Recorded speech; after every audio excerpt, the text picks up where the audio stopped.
ಎಷ್ಟು ಅಂತ ಹೇಳೋದು ನಾವು ಇಲ್ಲ ರೈತರಾಗಿದ್ರೆ ಬಂದ್ ಸ್ವಲ್ಪ ಕೂತ್ಕೊಳ್ಳಿ. ಬೆಳಗಾವಿ ಬಾರ್ಡರ್ ಅಲ್ಲಿ ಕರ್ನಾಟಕ KSRTC ಕಂಟ್ರಾಕ್ಟರ್ ನ ಅಡ್ಡ ಹಾಕಿ ನಾವು ಬಾಯಲ್ಲಿ ಹೇಳಿದ್ವಿ, ಹೋರಾಟ ಮಾಡೋದು ಹೇಳಿದ್ವಿ. ಕೇಸ್ ಮಾಡಿ ಮೇಡಮ್, ಈಗಲೂ ಮಾಡಿ ಮೇಡಮ್ ಕೇಸ್. ನಿಮ್ ಕೇಸ್ ಎದ್ಕೊಳ್ಳೋರು ನಿಮ್ಮೆಲ್ಲ ಅಮ್ಮ ಮಾಡಕ್ಕಾಗಲ್ವಾ ಕೇಸ್ನ? ಯಾಕೆ ನಿಮ್ ಕೊಂಬಿದ್ದ ಕೇಸ್ ಕಡಿಮೆ ಇಲ್ಲ ಕೇಸು ಅಂತಾರೆ ಇವರು. ಇವಾಗ ಆನೆ ಬಂದಿರೋ ಜಾಗದಲ್ಲಿ ಇದೀನಿ. ಇದನ್ನೆಲ್ಲ ನಾವು ನ್ಯೂಸ್ ಚಾನಲ್ಗಳಿಗೂ ಹೇಳಿದೀವಿ. ಆನೆ ಕಾಣಿಸಿಕೊಂಡ ತಕ್ಷಣ ಹುಲಿ ಗರ್ಜನೆ. ಆನೆ ನೋಡಿ ಹೀಗೆ ಹೋಗಿದೆ ನೋಡಿ ಇಲ್ಲಿ. PG ಪಾಳ್ಯ, ಬೈಲೂರು, ಹೊಸಪಾಳ್ಯ. ಇವತ್ತೇನಾದ್ರೂ ರಾತ್ರಿ ಆನೆ ಬಂದ್ರೆ ತೋರಿಸ್ತೀನಿ ನಿಮ್ಗೆ. ಚಾಮರಾಜನಗರ மாவட்டத்தில் கண்காணிப்பு கேமரா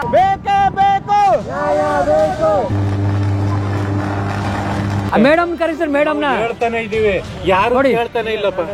ಆಯ್ತು, ನಾವು ಕೇಳಲ್ಲ. ಇನ್ ಏನಕ್ಕೆ ಇವ್ರು ಡಿಪಾರ್ಟ್ಮೆಂಟ್ ಇದು ಮಾರ್ಬಿಡಿ ಯಾರಿಗಾರು ಪ್ರೈವೇಟ್ನವ್ರಿಗೆ. TC ಹಾಕ್ಸ್ಕೊಳಕ್ಕೂ ಲಂಚ, ಒಂದು ವೈರ್ ಹಾಕ್ಸ್ಕೋಬೇಕಂದ್ರೆ ಲಂಚ. ದುಡ್ಡು ಕೊಟ್ರೆ ನಾಳೆನೇ ಕೆಲಸ ಆಗುತ್ತೆ ನಿನ್ಗೆ, ನಾನೇ ಹೇಳ್ತೀನಿ, ಕಣ್ಣಾರೆ ನೋಡಿದೀನಿ. ಇಷ್ಟೆಲ್ಲ ಹೋರಾಟಗಳನ್ನ ಮಾಡಿದೀವಿ. ಈ ಕ್ಷೇತ್ರದ MLA ಬಂದು ಏನಾಯ್ತು, ನಿಮ್ಗೆ ಏನ್ ಸಮಸ್ಯೆ ಏನಾದ್ರು ಕೇಳಿದಾರ, ಇಂಥವ್ರಿಗೆ ನೀವು ವೋಟ್ ಹಾಕ್ತಿರಲ್ಲ. ಫಸ್ಟ್ ನಾವು ಸರಿ ಇಲ್ಲ. ಒಬ್ಬ ಎಜುಕೇಟೆಡ್ ಆಗಿ ನಾನು ಹೇಳ್ತೀನಿ ಕೇಳಿ, ಅವ್ರವ್ರ ಬೇಳೆ ಬೇಯಿಸ್ಕೊತಾರೆ, ಅವ್ರವ್ರ ಮಕ್ಳುಗಳು ಚೆನ್ನಾಗಿ ಓದ್ತಾರೆ, ಅವ್ರವ್ರ ಮಕ್ಳುಗಳು ಯಾರು ಬಂದು ಕೆಲಸ ಮಾಡಲ್ಲ ಜಮೀನಲ್ಲಿ, ಸುಮ್ಮನೆ ಭಾಷಣದಲ್ಲಿ ಹೇಳ್ಬೋದು ಅಷ್ಟೇ. ಅವರೆಲ್ಲ ಬರೀ ಉಣ್ಣೋದು, ತಿನ್ನೋದು, ಕುಡಿಯೋದು ಇಷ್ಟೇನ ಜೀವನ. ಎಲ್ಲಾ ರೈತರನ್ನು ಸರ್ ಅಂತ ಕರಿಬೇಕಿನ ಮೇಲೆ. ಆನೆ ಬಂದ್ರೆ ಡೈರೆಕ್ಟ್ ಇವಾಗ ಇಲ್ಲಿಗೆ ಬರುತ್ತೆ. ಇಲ್ಲಿ ಏನಾಯ್ತು, ಏನ್ ನಡೀತು, ನಾವೇನ್ ಮಾಡಿದ್ವಿ ಎಲ್ಲನೂ ಲಾಸ್ಟ್ ವಿಡಿಯೋದಲ್ಲಿ ನೋಡಿದೀರಾ. ಅದಕ್ಕೂ ಮುಂಚೆ ಈ ವಿಡಿಯೋಗೆ ಒಂದು ಲೈಕ್ ಮಾಡಿ. ನೀವು ಮಾಡೋ ಒಂದು ಲೈಕ್ ಇಂದ ಪ್ರತಿಯೊಬ್ಬ ರೈತರಿಗೂ ಈ ವಿಡಿಯೋ ತಲುಪುತ್ತೆ. ಓಕೆ, ಇಲ್ಲಿ ಆನೆಗಳು ಬರ್ತಾ ಇದಾವೆ. ಇವಾಗ ಏನಕ್ಕೆ ಬರ್ತಾ ಇದಾವೆ ಎಲ್ಲನೂ ಅಲ್ಲಿಗೆ ಹೋಗಿ ತೋರಿಸ್ತೀನಿ ಈ ವಿಡಿಯೋದಲ್ಲಿ. ಸೊ ವಿಡಿಯೋ ಕೊನೆ ತನಕ ನೋಡ್ರಿ. ಇವರಿಗೆ ಮಾನ ಮರ್ಯಾದೆ ಏನಾದ್ರೂ ಇದೆಯಾ? ಅಷ್ಟು ಹೋರಾಟ ಮಾಡಿ ಕೇಳ್ಕೊಂಡ್ರು ಕರೆಂಟ್ ಸರಿಯಾಗಿ ಕೊಡ್ತಾ ಇಲ್ಲ. ಇದರಿಂದ ಎಷ್ಟೊಂದು ತೊಂದರೆ ಆಗ್ತಿದೆ ಅಂದ್ರೆ ಹೆಂಗಸರು ಮಕ್ಕಳು ಮನೆಯಿಂದ ಹೊರಗಡೆಗೆ ಬರಕ್ ಆಗ್ತಾ ಇಲ್ಲ. ಆನೆಗಳು ಬಂದ್ರು ಕಾಣಿಸಲ್ಲ, ಹುಲಿಗಳು ಬಂದ್ರು ಗೊತ್ತಾಗಲ್ಲ. ಹೌದು, ನೀವೇನ್ ಹೇಳಿದ್ರಿ 2 ಪೀಸ್ ಅಲ್ಲಿ ನೀರು ಓಡಿಸ್ಬೇಡಿ ಕರೆಂಟ್ ಕೊಡ್ತೀವಿ ಅಂತ ಹೇಳಿದ್ರಿ. ಇವಾಗ ಯಾರು 2 ಪೀಸ್ ಅಲ್ಲಿ ನೀರು ಓಡಿಸ್ತಾ ಇಲ್ಲ, ಆದ್ರೂ ಕರೆಂಟ್ ಕೊಡ್ತಾ ಇಲ್ಲ. ಯಾಕೆ ಕೇಳಿದ್ರೆ ಓವರ್ಲೋಡ್. ಬೇರೆ ಇನ್ನೆಲ್ಲೂ ಓವರ್ಲೋಡ್ ಆಗಲ್ಲ, ಇಲ್ಲಿ ರೈತರಿಗೆ ಮಾತ್ರ ಓವರ್ಲೋಡ್ ಆಗೋದು. ಹೌದು, ಯಾಕೆ ಓವರ್ಲೋಡ್ ಆಗುತ್ತೆ? ಇಲ್ಲಿ ಡಿವಿಷನ್ ಅಲ್ಲಿ ಅಂದ್ರೆ ಈ ಡಿವಿಷನ್ ಅಲ್ಲಿ ತುಂಬಾ ತೋಟಗಳಿದಾವೆ, ತುಂಬಾ ತೋಟದ ಮನೆಗಳಿದಾವೆ, ಅದಕ್ಕೋಸ್ಕರ ಓವರ್ಲೋಡ್ ಆಗುತ್ತೆ. ಅದನ್ನ ಡಿವೈಡ್ ಮಾಡ್ಕೊಡಿ. ಆಮೇಲೆ ಇಲ್ಲಿ ಟ್ರಾನ್ಸ್ಫಾರ್ಮರ್ಗಳು ಸರಿ ಇಲ್ಲ, ಅದನ್ನ ಚೇಂಜ್ ಮಾಡಿ. ಇದೇ ನೀವು ಬೆಂಗಳೂರು ತಗೊಳ್ಳಿ. ಬೆಂಗಳೂರಲ್ಲಿ ದೊಡ್ಡ ದೊಡ್ಡ ಕಂಪ್ನಿಗಳು, ಕಾರ್ಖಾನೆಗಳು, ಮಾಲ್ಗಳು, ಅಲ್ಲಿಗೆಲ್ಲ 24/7 ಕರೆಂಟ್ ಇರುತ್ತೆ. ಯಾಕೆ ಅಲ್ಲಿಗೆಲ್ಲ ಓವರ್ಲೋಡ್ ಆಗಲ್ಲ? ಯಾಕೆ ಅಲ್ಲಿಂದ ಜಾಸ್ತಿ ದುಡ್ಡು ಬರುತ್ತಲ್ಲ. ನಮ್ಮ ರೈತರಿಂದ ಸ್ವಲ್ಪ ದುಡ್ಡು ಬರ್ತಾ ಇದೆ. ಒಂದು ತಿಳ್ಕೊಳ್ಳಿ, ಸಿಟಿಗಳಲ್ಲಿ ನಿಮ್ಗೆ ಜಾಸ್ತಿ ದುಡ್ಡು ಬರ್ಬೋದು, ಆದ್ರೆ ಇಲ್ಲಿ ನೀವು ತಿನ್ನೋ ಅನ್ನ ಬರ್ತಾ ಇದೆ. ನೀವು ರೈತರಿಗೆ ಮೋಸ ಮಾಡೋದು ಒಂದೇ, ನೀವು ತಿನ್ನೋ ಅನ್ನಕ್ಕೆ ಮೋಸ ಮಾಡೋದು ಒಂದೇ. ಸೊ ದಯವಿಟ್ಟು ಇನ್ಮೇಲಾದ್ರೂ ಕರೆಂಟ್ನ ಸರಿಯಾಗಿ ಕೊಡಿ. ಇನ್ನೂ ಸರಿಯಾಗಿ ಕೊಡ್ತಾ ಇಲ್ಲ. ಅಷ್ಟೊಂದು ಹೋರಾಟ ಮಾಡಿದ್ದೀವಿ, ಜಗಳ ಮಾಡಿದ್ದೀವಿ. ನಮ್ಮ ಸಮಸ್ಯೆಗಳೇನಿದೆ, ಇಲ್ಲಿನ ಪ್ರಾಬ್ಲಮ್ಗಳು ಪ್ರತಿಯೊಂದು ಎಲ್ಲನೂ ಹೇಳ್ಕೊಂಡಿದ್ದಾರೆ, ಎಲ್ಲನೂ ಹೇಳಿದ್ದೀವಿ, ನಿಮ್ಗೆ ತಿಳಿಸಿದ್ದೀವಿ. ಆದರೂ ಇವಾಗಲೂ ಕರೆಂಟ್ ಸರಿಯಾಗಿ ಕೊಡ್ತಾ ಇಲ್ಲ. ಇಲ್ಲಿನ ಮಕ್ಕಳುಗಳು ಓದೋದಕ್ಕೆ ಎಷ್ಟೊಂದು ಕಷ್ಟಪಡ್ತಾರೆ ಅಂದರೆ ರಾತ್ರಿ ಟೈಮು. ಇವಾಗ ಆಗಿನ ಕಾಲದ ರೀತಿ ದೀಪಗಳಲ್ಲಿ ಇವಾಗ ಓದ್ತಾ ಇದ್ದಾರೆ. ಸೊ ಅದಕ್ಕೋಸ್ಕರ ನಾವು ಇಷ್ಟೊಂದು ಒತ್ತಾಯ ಮಾಡಿ ಕೇಳ್ಕೊತಾ ಇರೋದು, ರಾತ್ರಿ ಹೊತ್ತು ಕರೆಂಟ್ ಕೊಡಿ ಅಂತ. ಕೇಸ್ ಮಾಡಿ ಮೇಡಮ್, ಈಗಲೂ ಮಾಡಿ ಮೇಡಮ್ ಕೇಸ್. ನಿಮ್ ಕೇಸ್ ಎದ್ಕೊಳ್ಳೋರು ನಿಮ್ಮೆಲ್ಲ ಅಮ್ಮ ಮಾಡಕ್ಕಾಗಲ್ವಾ ಕೇಸ್ನ? ಯಾಕೆ ನಿಮ್ ಕೊಂಬಿದ್ದ ಪೊಲೀಸ್ನವ್ರು ನಮ್ ಕೇಸ್ ತಗೊಳಲ್ವಾ? ಕೇಸು ಅಂದ್ರೆ ಕಡಿಮೆ ಇಲ್ಲ. ಈಗ ಅಲ್ಲಲ್ಲ ಕೇಸು ಅಂತಾರೆ ಇವರು. ಮೇಡಮ್ ಕೇಸು ಅಂದ್ರೆ ನೋಡಿ, ಬಿಸಿಲು ನಾವ್ ನಿಂತಿಲ್ಲ ಬಿಸಿಲಿಗೆ. ಲಾಸ್ಟ್ ವಿಡಿಯೋ ನೋಡಿರೋರ್ಗೆ ಗೊತ್ತಿರುತ್ತೆ. ನಾವು ಹೋರಾಟ ಮಾಡೋದಕ್ಕೆ ರೋಡಲ್ಲಿ ಕೂತಿರುವಾಗ ಅಲ್ಲಿ ಒಳಗಡೆ ಇರೋ ಅಧಿಕಾರಿ ಹೊರಗಡೆಗೆ ಬಂದು ಏನಂದ್ರು, ಅಧಿಕಾರಿ ಅಲ್ಲ ನೌಕರರು ಏನಂದ್ರು, ನಮ್ಗೆ ಇಲ್ಲಿ ಬಿಸಿಲಾಗ್ತಾ ಇದೆ, ಒಳಗಡೆ ಹೋಗಿ ಮಾತಾಡೋಣ ಅಂದ್ರು. ಇಲ್ಲಿನ ರೈತರು ವರ್ಷ ಪೂರ್ತಿ ಬಿಸಿಲಲ್ಲಿ ಕೆಲಸ ಮಾಡ್ತಾರೆ, ಅವ್ರಿಗೇನು ಅನ್ಸಲ್ವಾ? ಅವ್ರಿಗೇನು ಆಗಲ್ವಾ? ವರ್ಷ ಪೂರ್ತಿ ಬಿಸಿಲಲ್ಲೇ ಇರ್ಬೇಕು ಅವರು ರೈತರ ಮಕ್ಕಳಾಗಿದ್ರೆ ರೈತರಿಗೆ ಕರೆಕ್ಟಾಗೆ ಸ್ಪಂದಿಸೋರು. ಶ್ರೀಮಂತರ ಮನೆಯಿಂದ ಬಂದು ಎಜುಕೇಶನ್ ಪಡ್ಕೊಂಡು ಇಲ್ಲಿಗೆ ಬಂದಿರ್ತಾರೆ.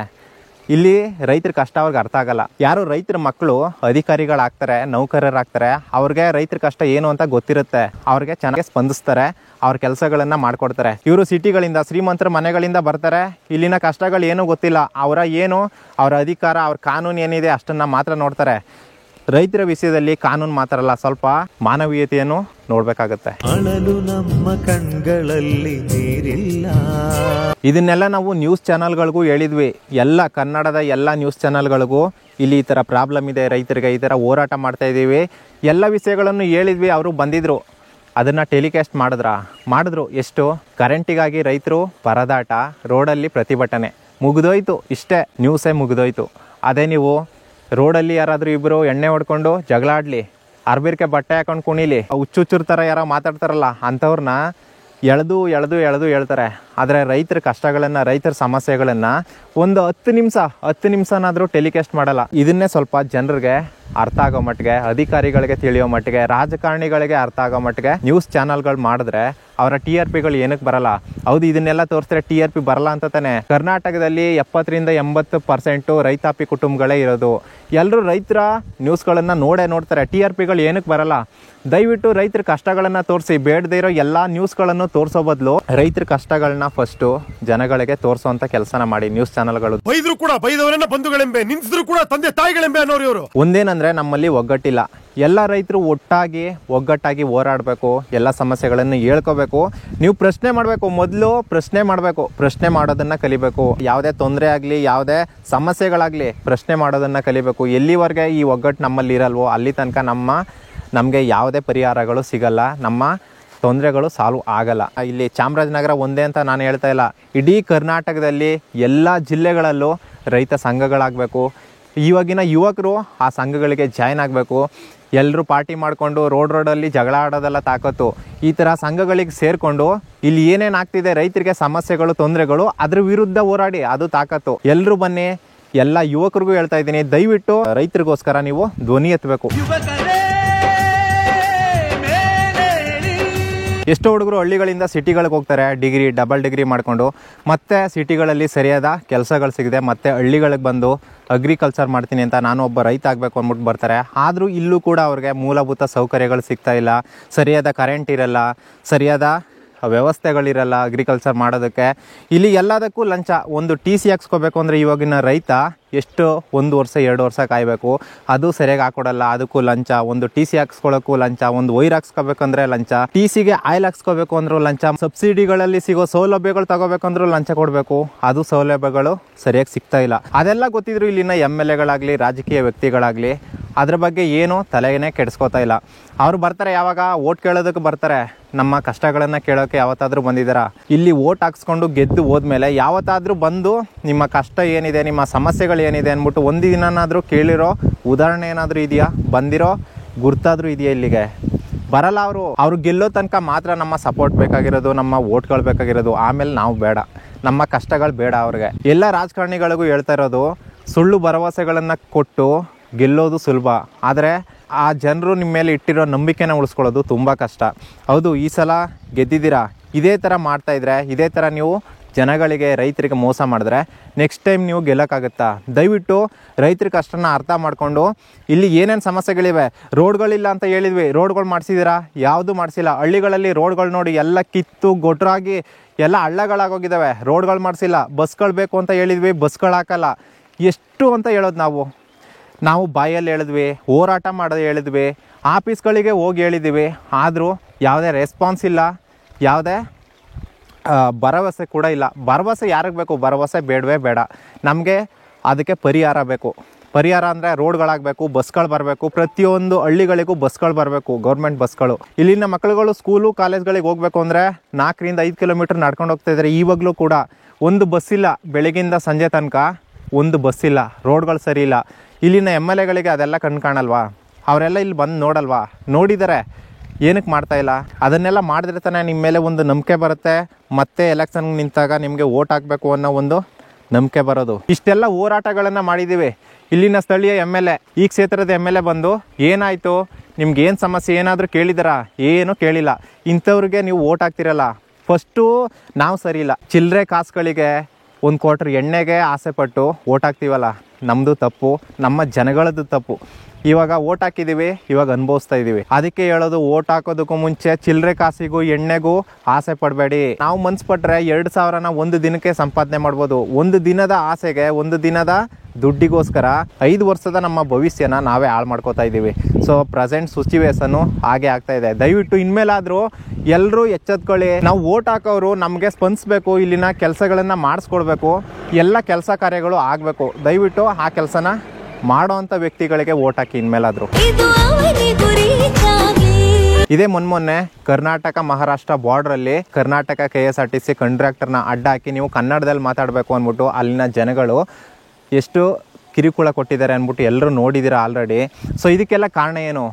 ಇದಕ್ಕೆಲ್ಲ ಕಾರಣ ನಮ್ಮಲ್ಲಿ ಒಗ್ಗಟ್ಟಿಲ್ಲ, ಮತ್ತು ನಮ್ಮ ರಾಜಕೀಯ ಅವ್ಯವಸ್ಥೆನೇ ಕಾರಣ, ಮುಖ್ಯ ಕಾರಣ. 100% ಅಲ್ಲ 200% ಹೇಳ್ತೀನಿ, ಲಂಚ ಕೊಟ್ಟಿನೇ TCನ ನನ್ನ ಜಮೀನ್ಗೆ ಹಾಕೊಡೋದನ್ನ ಅವರು ಸ್ಟಾಪ್ ಮಾಡಿತ್ತು. ನಮಗೆ ಇರೋದಕ್ಕೆ ಮನೆ ಇಲ್ಲ, ನಮ್ಮಪ್ಪ ಅಸಮಿಸ್ತಾರೆ, ನಮ್ಮ ಅಜ್ಜಿ ನಮ್ಮ ಅಪ್ಪ ಅಮ್ಮ ಇವ್ರನ್ನೆಲ್ಲ ಸಾಕಬೇಕಾಗಿದೆ. ಆದ್ದರಿಂದ ನಿಮ್ಮಲ್ಲಿ ಕೇಳ್ಕೊಳ್ಳೋದು ನನ್ನ ಇಷ್ಟೇ, ದಯವಿಟ್ಟು ನನ್ನ ಜಮೀನಿಗೆ ಟಿ ಸಿ ಹಾಕೊಡಿ. ಇಲ್ಲಿ ಏನಾಗಿದೆ ಅಂದರೆ ಬರೀ ಲಂಚ, ದುಡ್ಡು ಕೊಟ್ಟರೆ ನಿಂಗೆ ನಾಳೆನೇ ಕೆಲಸ ಆಗುತ್ತೆ, ದುಡ್ಡು ಕೊಟ್ಟರೆ ನಾಳೆನೇ ಕೆಲಸ ಆಗುತ್ತೆ ನಿನಗೆ. ನಾನೇ ಹೇಳ್ತೀನಿ, ಕಣ್ಣಾರೆ ನೋಡಿದ್ದೀನಿ. ಯಾವ ಸರ್ಕಾರ ಬಂದರೂ ಇಷ್ಟೇ, ಈ ಕಾಂಗ್ರೆಸ್ ಬರಲಿ, BJP ಬರಲಿ, JDS ಬರಲಿ, ಯಾರೇ ಮುಖ್ಯಮಂತ್ರಿಗಳಾಗಲಿ, ಸಿದ್ದರಾಮಯ್ಯ ಆಗಲಿ, ಯಡಿಯೂರಪ್ಪ ಆಗಲಿ, ಕುಮಾರಸ್ವಾಮಿಗಳಾಗಲಿ, ಯಾರಾಗಲಿ, ಯಾರೇ ಆದ್ರೂ ಅವ್ರವ್ರ ಬೇಳೆ ಬೇಯಿಸ್ಕೊತಾರೆ ಅಷ್ಟೇ. ರೈತರ ಸಮಸ್ಯೆಗಳನ್ನ ಯಾರೂ ಕೇಳಲ್ಲ. ಒಬ್ಬ ಎಜುಕೇಟೆಡ್ ಆಗಿ ನಾನು ಹೇಳ್ತೀನಿ ಕೇಳಿ, ಅವ್ರವ್ರ ಬೇಳೆ ಬೇಯಿಸ್ಕೊತಾರೆ, ಅವ್ರವ್ರ ಮಕ್ಳುಗಳು ಚೆನ್ನಾಗಿ ಓದ್ತಾರೆ, ಅವ್ರವ್ರ ಮಕ್ಳುಗಳು ಯಾರು ಬಂದು ಕೆಲಸ ಮಾಡಲ್ಲ ಜಮೀನಲ್ಲಿ. ಸುಮ್ಮನೆ ಭಾಷಣದಲ್ಲಿ ಹೇಳ್ಬೋದು ಅಷ್ಟೇ, ಅವರೆಲ್ಲ ಭಾಷಣದಲ್ಲಿ ಬಂದು ಹೇಳ್ಬೋದು ನಿಮಗೆ. ರೈತರಿಗೆ ನಾವು ಸಪೋರ್ಟ್ ಕೊಡ್ತೀವಿ, ಅದು ಮಾಡ್ತೀವಿ. ಯಾರೋ ಬಂದು ಕಳೆ ಕೀಳಲ್ಲ, ಯಾರೋ ಬಂದು ಬೆಳ್ಳುಳ್ಳಿ ಹಾಕಲ್ಲ, ಯಾರೋ ಬಂದು ಆಲೂಗಡ್ಡೆ ಬೆಳೆಯಲ್ಲ, ಯಾರೋ ಬಂದು ಜೋಳ ಬೆಳೆಯಲ್ಲ. ಬಿಸಿಲಲ್ಲಿ ಯಾವನು ಬಂದು ಕಳೆನೂ ಕೀಳಲ್ಲ. 5 ನಿಮಿಷ ನಿಂತ್ಕೊಳ್ಳಲ್ಲ ಅವರು. ಅವ್ರನ್ನ ಕರ್ಕೊಂಡು ಬಂದು ನಿಲ್ಲಿಸಿಬೇಕಿರ ಯಾವುದೇ ಮುಖ್ಯಮಂತ್ರಿನೇ ಆಗಲಿ, ಯಡಿಯೂರಪ್ಪನೇ ಆಗಲಿ, ಅವ್ರುಗಳಿಗೆ AC car, AC room, AC bedroom ಎಲ್ಲ ಮಾಡಿಕೊಡ್ತಾರೆ. ರೈತರಿಗೆ ಯಾವುದೂ ಬೇಕಿಲ್ಲ. ಇರೋ ಮನೆ ನೋಡಿ, ಇಲ್ಲೇ ನಮ್ಮ ಮನೆಗಳು ನೋಡಿ, ಈ ಥರ ಅದೇ, ಈ ಥರ ಪರಿಸ್ಥಿತಿ. ಕರ ಕಟ್ಕೊಂಡು, ಆಡುಗಳು ಕಟ್ಕೊಂಡು, ಹಸ್ಗಳು ಕಟ್ಕೊಂಡು ನಾವು ಸಾಯ್ತೀವಿ. ಅವ್ರುಗಳು ಆರಾಮಾಗಿ ಅಲ್ಲಿ ವಿಧಾನಸೌಧದಲ್ಲಿ ಚೇರ್ ಹಾಕೊಂಡು ಯಾರೋ ಒಂದು ಮೂಡ ಸೈಟ್ ಅಂತ, ಆ ಸೈಟ್ ಅಂತ, ಅದ್ರ ಬಗ್ಗೆ ತೋರಿಸ್ತೀರ ನ್ಯೂಸ್ಗಳು. ಈ ಥರ ರೈತರ ಸಮಸ್ಯೆಗಳನ್ನ ತೋರಿಸಿ ಸಿಕ್ಕ ಹುಡುಗಿಯರನ್ನ ಪಟಾಯಿಸೋದ್ರಲ್ಲಿ ಬಂಟರ್. ಬೇಕೇ ಬೇಕು, ಬೇಕೇ ಬೇಕು, ಎಲ್ಲಿಯವರೆಗೆ ಹೋರಾಟ?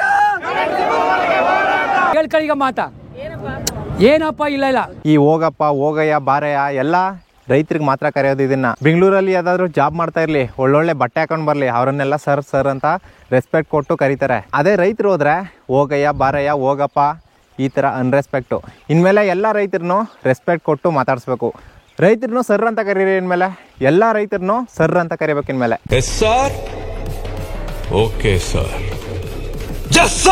ಅವನು ಅರ್ಥ ಮಾಡ್ಕೋಬೇಕು. ಹೆಂಗೆ ಗೊತ್ತಾ ಸರ್, ಇನ್ನೇನು ಎಲ್ಲ ಬೆಳೆ ಕೈ ಬಂದ್ಬಿಟ್ಟಿದೆ, ಅವನ್ನ ಹೋಗಿ ಕಟ್ ಮಾಡ್ಬಿಡು ಅಂದ್ರೆ ನೀನೇನು ಹೊಟ್ಟೆಗೆ ಏನು ತಿಂತೀಯ ಅಂತ ನನ್ನ ಕೇಳ್ದಾನೆ.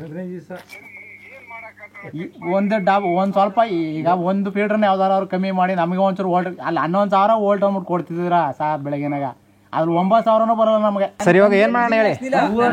ಏನ್ ಮಾಡೋದು? ಇವಾಗ ಗವರ್ನಮೆಂಟ್ TC ಇಂದ ಬರ್ತದಲ್ವಾ, ಯಾವ್ದಾರು ಒಂದು ಊರಿಗೆ ಇದು ಓಪನ್ ತಡೆಯಲ್ಲ ಅಂತಬಿಟ್ಟು ಒಂದು TC ಕೊಡ್ಸಿದಾರ ನಮ್ಮ ಏರಿಯಾಕ್ಕೆ. ಇಡೀ ನಮ್ಮ PG ಡಿವಿಷನ್ಗೆ ಯಾವ್ದಾರು ಒಂದು ಗವರ್ನಮೆಂಟ್ TC ಅನ್ಬಿಟ್ಟು ಒಂದು TCಲಿ ಒಂದು ಲೆಗ್ ಹೋದ್ರೆ ನಮ್ ತಾವು ಯಾವ್ದು ಸಪ್ಲೈ ಇಲ್ಲ, ನೀವೇ ತರ್ಸಾಕಳಿ ಅಂತ ಓಪನ್ ಆಗಿ ನಾನು ಆಯಲ್ ಹೋಯಕ್ಕೂ ಕೇಳಿದೆ, ನಮ್ಮ ಆಯಲ್ ಹೋಯಕ್ಕೂ ಬರಲ್ವಂತ. ಇನ್ ಏನಕ್ಕೆ ಇವ್ರು ಡಿಪಾರ್ಟ್ಮೆಂಟ್ ಇದ್ದು ಮಾರ್ಬಿಡಿ ಯಾರಿಗಾರು ಪ್ರೈವೇಟ್ನವ್ರಿಗೆ. ಎಲ್ಲಾನು ಸಹಿಸ್ಕೋಬಾರ್ದು. ಆನೆ ಬರುತ್ತೆ ಲಾಸ್ಟಲ್ಲಿ ಹೇಳ್ತೀನಿ ಅಂತ ಹೇಳಿದ್ನಲ್ಲ, ಇವಾಗ ಆನೆ ಬಂದಿರೋ ಜಾಗದಲ್ಲಿ ಇದ್ದೀನಿ. ಸೊ ಇಲ್ಲಿ ಏನಂದ್ರೆ, ಆವಾಗೆಲ್ಲ ಕರೆಂಟ್ ಕೊಡ್ತಾ ಇದ್ರು, ನೈಟು 6 ಗಂಟೆ ಮೇಲ್ಗಡೆ ಕರೆಂಟ್ ಕೊಡ್ತಾ ಇದ್ರು. ಕರೆಂಟ್ ಇರೋದಕ್ಕೆ ಅಲ್ಲೇನು CC ಕ್ಯಾಮ್ರಾ ಮತ್ತು ಸ್ಪೀಕರ್ಗಳಿತ್ತು, ಅದು ವರ್ಕ್ ಆಗ್ತಾ ಇತ್ತು. ಅದು ವರ್ಕ್ ಆಗ್ತಾ ಇದ್ರೆ ಯಾವುದೇ ಕಾಡು ಪ್ರಾಣಿಗಳು ಬರ್ತಾ ಇರಲಿಲ್ಲ. ಬಟ್ ಇವಾಗ ಕರೆಂಟ್ ಇಲ್ಲದೆ ಇರೋದ್ರಿಂದ ಅದು ವರ್ಕ್ ಆಗ್ತಾ ಇಲ್ಲ. ಇವಾಗ ಆನೆಗಳು ಬಂದು ನೋಡಿ ಈ ಥರ ತಿನ್ಕೊಂಡು ಹೋಗ್ತಾ ಇದ್ದಾವೆ. ಇಲ್ಲಿ ನೋಡಿ ಆನೆ ಹೆಜ್ಜೆಗಳು ನೋಡಿ, ನೋಡಿ ನೈಟು ತಿನ್ಕೊಂಡು ಹೋಗಿದೆ. ಇವತ್ತು ರಾತ್ರಿ ಇನ್ನೂ ಬರುತ್ತಾನೆ. ಇವತ್ತೇನಾದರೂ ರಾತ್ರಿ ಆನೆ ಬಂದರೆ ತೋರಿಸ್ತೀನಿ ನಿಮಗೆ. ಬಟ್ ಇವಾಗ ನೈಟ್ ಬಂದಿರೋದು ನೋಡ್ರಿ. ಇಲ್ಲಿ ಆನೆ ನೋಡಿ ಹೀಗೆ ಹೋಗಿದೆ, ನೋಡಿ ಇಲ್ಲಿ ಹೀಗೆ ಹೋಗಿ ಅಲ್ಲೋಗಿದೆ. ಚಾಮರಾಜನಗರ ಜಿಲ್ಲೆಯ ಕಾಡಂಚಿನ ಗ್ರಾಮಸ್ಥರು ಮದಗಜಗಳ ಉಪಟಳಕ್ಕೆ ಬ್ರೇಕ್ ಹಾಕೋದಕ್ಕೆ ಮಾಸ್ಟರ್ ಪ್ಲಾನ್ ಮಾಡಿದ್ದಾರೆ.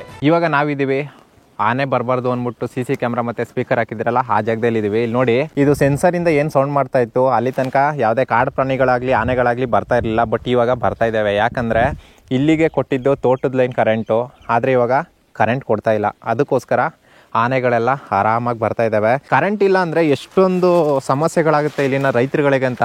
ಬರೀ ನೀರಿನ ಸಮಸ್ಯೆ ಅಂತ ಅಲ್ಲ, ನೀರಿನ ಸಮಸ್ಯೆ, ಪ್ರಾಣಿಗಳ ಸಮಸ್ಯೆ, ಈ ಥರ ಹಲವಾರು ಸಮಸ್ಯೆಗಳು.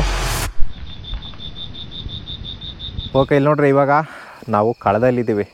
ಅಂದರೆ ಲಾಸ್ಟ್ ಟೈಮ್ ಎಲ್ಲ ಹೊಲದಲ್ಲಿ ಇರ್ತಾಯಿದ್ವಿ. ಬಟ್ ಇವಾಗ ಎಲ್ಲ ಬೆಳೆಗಳನ್ನು ತಗೊಬಂದು ಕಳಕ್ಕೆ ಹಾಕಿದ್ದಾರೆ. ಇವಾಗ ಕಳದ ಹತ್ರ ಇದ್ದೀವಿ. ಆನೆ ಬಂದರೆ ಡೈರೆಕ್ಟ್ ಇವಾಗ ಇಲ್ಲಿಗೆ ಬರುತ್ತೆ. ಒಂದು ವಾರದಿಂದ ಕಂಟಿನ್ಯೂಸ್ ಬರ್ತಾನೆ ಇದೆ. ಆ ಕಡೆ ಈ ಕಡೆ ಒಂದೊಂದು ದಿನ ಒಂದೊಂದು ತೋಟಗಳಿಗೆ ಹೋಗ್ತಾ ಇದೆ. ಅದು ಒಂದು ಸಿಂಗಲ್, ಅದು ಒಂಟಿ ಸಿಂಗಲ್, ಒಂದು ಒಂಟಿ, ಒಂದು ಇನ್ನೊಂದು ಒಂದು 2 ಕೊಮ್ಮನ ಆನೆ. ಎರಡು ಬರ್ತವೆ.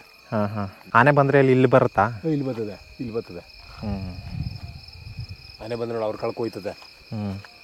ಆಗ ಫೋನ್ ಮಾಡಿದ, ಜಾಸ್ತಿ ಮೇದ್ ಬಿಡ್ತು ಕಣ ಆನೆ, ನಾನು ಮೊದಲ ರಾಗಿನೆಲ್ಲನು ಪೂರ್ತಿ ಏನ ಮಾಡೋದು ಹೇಳ್ಬೇಕಾಗಿದೆ, ನಮ್ಗೆ ಗೊತ್ತೇ ಇಲ್ಲ ಕಣ ಅಂದ. ಇವಾಗ ಎಷ್ಟು ದಿನದಿಂದ ಆನೆ ಬರ್ತಾ ಇರೋದು? ಈಗ ಒಂದು 15 ದಿನದಿಂದ ಬರ್ತದೆ. 15 ದಿನದಿಂದ ಬರ್ತದೆ. ಅಂದ್ರೆ 15 ದಿನದಿಂದ ಕರೆಂಟ್ ಕೊಡ್ತಾ ಇಲ್ಲ. ಕರೆಂಟ್ ಕೊಡ್ತಾ ಇಲ್ಲ. ತೋಟದ ಲೈನಿಂದವೇ ವರ್ಕ್ ಆಯ್ತಾ ಇದ್ದದು.